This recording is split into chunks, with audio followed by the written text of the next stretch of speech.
ನಾನು ಬರಬಾರ್ದು, ಬರೀ ಕೈಯಷ್ಟೇ ಬರಬೇಕು.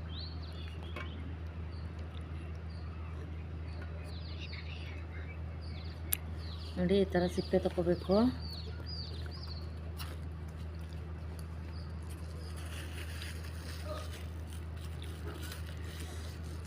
ಬಿಳಿ ರಕ್ತ ಕಣ ಅದು ಕಡಿಮೆ ಇದ್ದರೆ ಇದನ್ನು ಈ ಥರ ಸಿಪ್ಪೆ ತೆಗೆದು ಚೆನ್ನಾಗಿ ಮಾಗಿರ್ಬೇಕು. ಹಣ್ಣು ಈ ಥರ ಹಣ್ಣು ತೊಗೊಂಡು ಅದನ್ನು ಈ ಥರ ಜ್ಯೂಸ್ ಕಂಟೈನರ್ ನೋಡಿ ಇಲ್ಲಿ ಮಾಡಿದ್ದೀನಿ ಆಲ್ರೆಡಿ.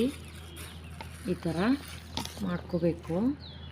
ಆಮೇಲೆ ಈ ಥರ ಪ್ಲೇಟ್ ಕ್ಲೋಸ್ ಮಾಡಿಕೊಂಡು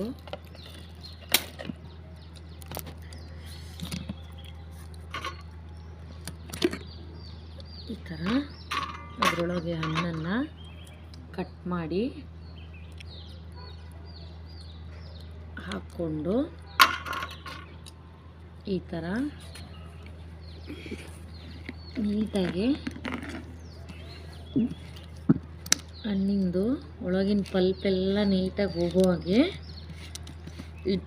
ನೀಟಾಗಿ ಇಟ್ಕೋಬೇಕು.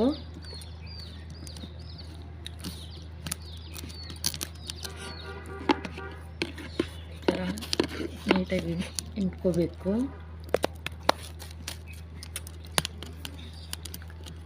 ಅದಕ್ಕೆ ಸ್ವಲ್ಪ ಶುಂಠಿ, ಒಣ ಶುಂಠಿ, ಏಲಕ್ಕಿ,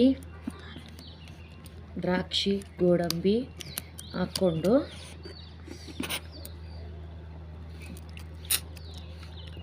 ಜ್ಯೂಸ್ ಥರನಾದರೂ ಕುಡಿಬೋದು. ಇಲ್ಲ ಈ ಥರ ಲೋಟಕ್ಕೆ ಹಾಕ್ಕೊಂಡು ಅದನ್ನು ಚೆನ್ನಾಗಿ ಐಸ್ ಆಗೋ ಥರ ಇಟ್ಕೊಂಡ್ರೆ, ಒಂದು ಐಸ್ ಕ್ರೀಮ್ ಕಡ್ಡಿ ಹಾಕಿ ಮೌಲ್ಡ್ ಥರ ಇಟ್ಟರೆ ಐಸ್ ಕ್ರೀಮ್ ಕೂಡ ಆಗುತ್ತೆ.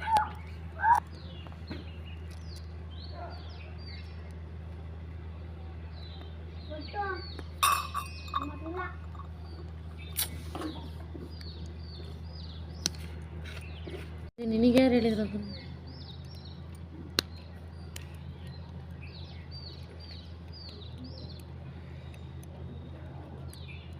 ನೋಡಿ, ಈ ಥರ ಚೆನ್ನಾಗೆ ಎಂಟ್ಕೋಬೇಕು. ಅದನ್ನು ಕ್ಲೀನಾಗೆ ಬನಾಸ್ಪತ್ರೆ ಹಣ್ಣನ್ನು ಎಂಟ್ಕೋತೀವಲ್ಲ, ಕರ್ಬೂಜ ಅಥವಾ ಬನಾಸ್ಪತ್ರೆನ, ಆ ಥರ ಇದನ್ನು ಕೂಡ ಈ ಥರ ಚೆನ್ನಾಗಿ ಇದು ಮಾಡ್ಕೋಬೇಕು. ಪಪ್ಪಾಯ ಜ್ಯೂಸ್, ಹೆಲ್ತಿ ಜ್ಯೂಸ್ ಈ ಥರ ರೊಟೇಟ್ ಮಾಡಿಕೊಂಡ್ರೆ ನೀಟಾಗಿ